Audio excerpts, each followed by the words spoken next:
In Matthew chapter 4, we read these things. As Jesus was walking beside the Sea of Galilee, he saw two brothers, Simon called Peter, and his brother Andrew. They were casting a net into the lake, for they were fishermen. Come follow me, Jesus said, and I will send you out to fish for people. At once they left their nets and they followed him. Going on from there, he saw two other brothers, James, son of Zebedee, and his brother John. They were in a boat with their father Zebedee, preparing their nets. And Jesus called them, and immediately they left the boat and their father and followed him. Most of us as kids played follow the leader game where we did, whatever the leader did, whether it was shout something silly at the top of our lungs or hop up and down on one foot or maybe pretend to sit on a chair that didn't exist. I recall a time when as an adult, I led a large group of kids at church camp in a follow the leader game.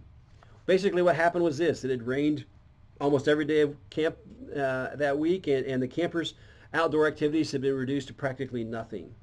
And so much of the campers' time that week that would have been spent outside, playing large group games, had been spent inside the dorms on their bunks. I shared this growing boredom that the kids were experiencing as a result of all that dorm time, and I wanted the kids to be able to have some fun. And so one afternoon, even though it was raining, I took it upon myself to lead the kids in an outdoor game and follow the leader. I told them to put on clothes that they could get wet and muddy and meet me outside. Once all the kids who opted to join in the game I had assembled, I started running around and jumping into mud puddles like I was possessed, man.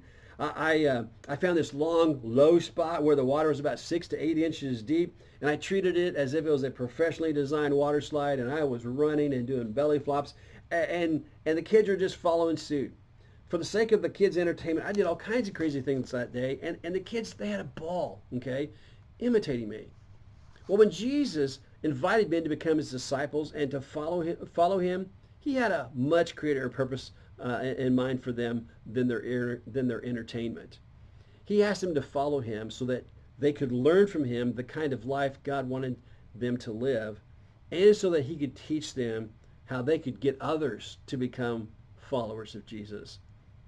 When it comes to spiritual things, and in particular when it comes to Jesus and his church, the truth is people who are more interested in being entertained than experiencing true life change, they either don't fully understand what the call of Jesus is all about, they're ignoring that call, or they're kidding themselves about their having accepted that call.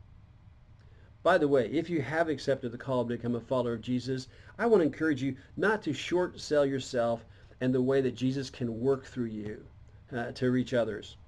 While it's true that the preachers and the evangelists seem to be leading more people to become followers of Jesus than, say, your regular church member, I want you to think about this, okay? It was probably regular church members who led or greatly influenced those men and women who are on the front lines of evangelism today to become followers of Jesus.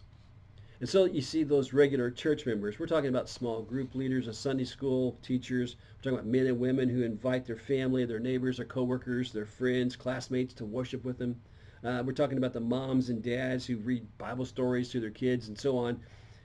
Regular church members understand this. They share really in every spiritual victory and every person led to Christ by those frontline preachers and evangelists. Most people, know Peter became the main leader of the early church when it began.